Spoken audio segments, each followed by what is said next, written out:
during the week as these things roll along and start to play out. Next, we're going to have a look as we speak about the strength and weakness of different currency pairs. We're going to have a talk to Lloyd about what is the strongest currency pair at the moment and what is the weakest currency pair at the moment. Lloyd, what have you got? Hi, afternoon everyone. So let's have a look at the charts. Alright, so just have a look at the 2 weeks before our pairs that we have traded. Aussie yen actually went very well. I think I traded this test bar. It has since went further off than that. And the next was actually dollar CAD, which I traded. I got stop loss once for this bearish engulfing bar. Re-entered with this again test bar and got my 3 to 1. Yeah, so this was a much more finicky trades to go in. Now, I'm saying that for this week, well, it's actually rather obvious to me because if you look at the dollar index, it has just broken a very, very nice level. Yeah, let's blow it up on the weekly chart. You can see that it has a retracement to this very strong uptrend, and we are just going forth upwards again. Yeah, so this is a very, very decisive close. As such, the dollar index, I'll rank it the highest for this week, and the rest is actually a race to the weakest. See which one is actually more weaker than the other comparatively, and which one is going to hit a horizontal level soon. So I'm saying that now the Canadian index against last week, very nice bounce off this $80 level, and it's fast reaching the bottom of the range. Now I think the hourly traders or even the lower time frame traders can still jump in on Monday, Tuesday before it hits this horizontal level before it bounces again. Other than that, I'm going to rank it the second strongest simply because the tendency for it to bounce off this level is pretty high. Now have a look at the Australia index, still continuing on its downward momentum. Again, it's reaching near a strong horizontal level at $70. As such, I'm not very keen to trade the Australian index. Just going to adopt a wait and see approach to see whether it's going to bounce off or break this level. Swiss index, pretty similar stories to the Aussie index. Again, after a very, very bearish movement downwards, retracements, now it's hitting the $100 level again. We have very, very small space to play about.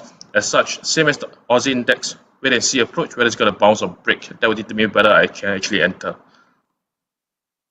Now the Euro index, I think for the 4-hour time frame, we do have much better leeway. It's about halfway through to this horizontal level. Again, in the past, you can see that this level actually holds pretty well. Yeah, as such, I'm not very keen to actually trade through this level unless the price action has indicated so.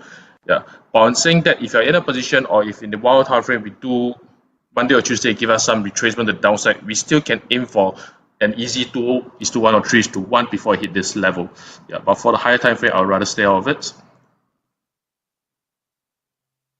Now next comes the interesting part, Kiwi. Very nice bounce off this level, break and retest. It got a lot of leeway before it hits the $60 level. So let's actually jump in for the ride if we have opportunity to do so. Pound index, again, huge leeway to actually trade to the downside. Even then, I'm not sure of this 120 level because it does have a strong break in the past. It might come again, but I'm just pointing out at 120 it did. You can see that price did fluctuate at this level in the past. Yeah, so can trade, it's tradable, definitely tradable, but do it with a pinch of caution. And the last is yen. Again, I don't see any strong horizontal levels. In fact, I don't see any horizontal level above. It's an uncharted territory.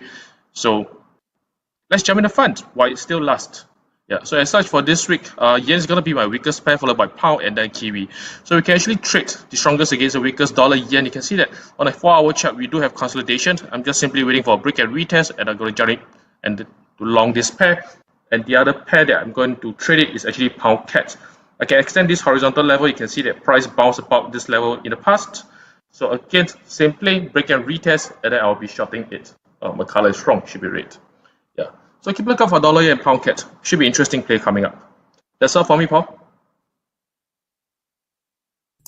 Cheers, Lloyd. Thank you very much for that. So we've got pound CAD short, dollar yen long, looking for break and retest of level. And I really want to point that out for all of the analysis we've done today. It's not just about looking at some analysis, taking a trade. It's about looking at analysis and finding the right entry, finding the right opportunity, the right place in the market, take advantage of it. Look, it's a great time to trade. There's lots going on in these markets, and it's well worth being involved in them.